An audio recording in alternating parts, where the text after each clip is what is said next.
commencé par des pluies diluviennes la nuit dernière, 2h30 de précipitations accompagnées de vents violents.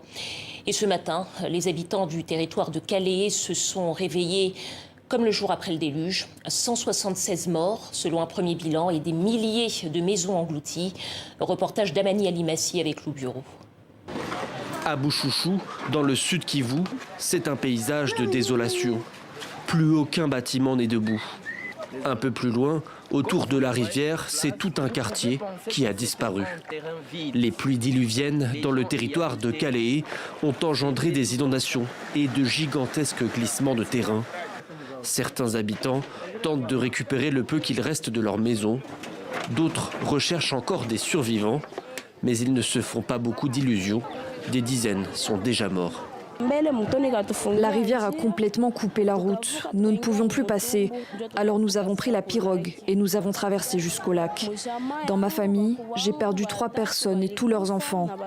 Le premier est mort avec ses 5 enfants. Le deuxième est mort avec ses 6 enfants. Le troisième est mort avec ses 3 enfants. Moi, ma mère et mon père avons survécu. Une catastrophe que les habitants de la région ont malheureusement déjà connue. Sur ces terres riches mais friables, les fortes pluies provoquent des drames à répétition.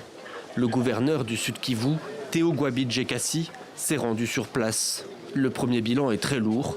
Au moins 176 personnes sont décédées et des centaines blessées.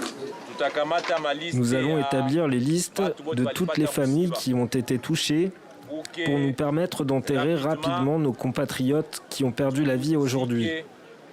Nous allons prendre des dispositions avec l'administrateur du territoire pour un enterrement digne.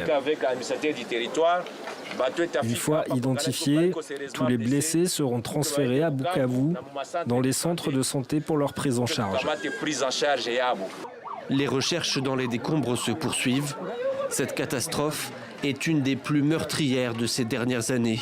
Les autorités ont réaffirmé leur volonté de prendre des mesures pour tenter de limiter les dégâts de futures inondations sur le territoire du Sud Kivu.